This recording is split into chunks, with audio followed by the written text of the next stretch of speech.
오늘 코스피 5000포인트가 깨졌습니다. 언론에서는 미국 금리 때문이다, 전쟁 리스크다, 여러가지 분석을 내놓고 있는데요. 이게 과연 외부 악재 때문만일까요? 가장 큰 문제는 현금의 흐름입니다. 지금 부동산 시장 세금 규제 때문에 꽉 막혀 있잖아요. 5월 양도세 중과 이슈도 있고요. 집주인이나 건설사들 입장에선 세금도 내야 하고 대출 이자도 갚아야 하는데 집이 안 팔립니다. 돈이 묶인 거죠. 그럼 당장 현금이 필요한 사람들은 어디서 돈을 구할까요? 가장 현금화하기 쉬운 자산, 바로 주식입니다. 부동산에서 막힌 돈맥 경화를 뚫기 위해 어쩔 수 없이 주식을 팔고 있는 건 아닐까? 실제로 부동산 규제가 심해질 때마다 주식시장에서 자금이 빠져나가는 현상, 우리가 종종 봐왔던 패턴이기도 합니다. 지금의 하락장이 혹시 부동산에 불을 끄기 위해 주식시장에 물을 끌어다 쓰는 과정은 아닌지 합리적인 의심이 들 수 있습니다. 결국 이게 외인들이 먼저 탈출하는 이유가 됐을 것이라 생각합니다. 외인 입장에서 생각해봅시다. 외국인들은 정말 눈치가 빠릅니다. 만약 한국 사람들이 부동산 문제 때문에 주식을 팔 수밖에 없는 상황이라는 걸 외국인들이 눈치챘다며 곧 쏟아질 매물 폭탄을 막기 전에 먼저 팔고 나가는 게 이득이라고 판단했을 수도 있지 않을까요? 거기다 며칠 전 대통령의 발언입니다.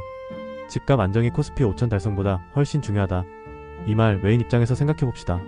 지난 1~2년 동안 외국인들이 한국 주식을 왜 그렇게 사모았을까요? 바로 정부가 밀었던 기업 밸류업 프로그램 때문이었습니다.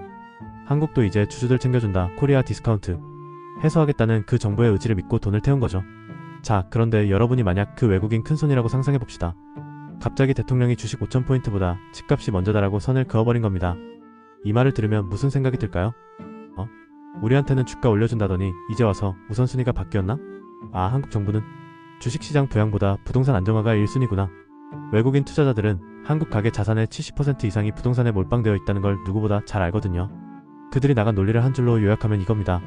한국인들이 부동산 핏 갚으려고 주식을 던질 게 뻔한데 우리가 왜 그 물량을 받아줘? 떨어지기 전에 먼저 털고 나가자. 투자 심리라는 게 참 무서운 게 정부가 어디를 바라보느냐에 따라 돈이 움직이거든요. 한번 깊게 생각해 볼 필요가 있습니다. 저는 예언가도 전문가도 아닙니다. 8년차 방구석 트레이더입니다. 시장에서 수도 없이 돈 잃고 사기당하고 배운 건 녹아버린 마이너스 계좌입니다. 대신 덕분에 항상 시장을 의심하는 병이 생겼습니다. 이렇게 생각하는 미친놈도 있구나 생각하시고 의미 없는 쇼츠 알고리즘 속에서 내섞지 마시고 구독해주시면 소중한 1분 당신의 생각을 넓힐 수 있는 영상들로 보답하겠습니다.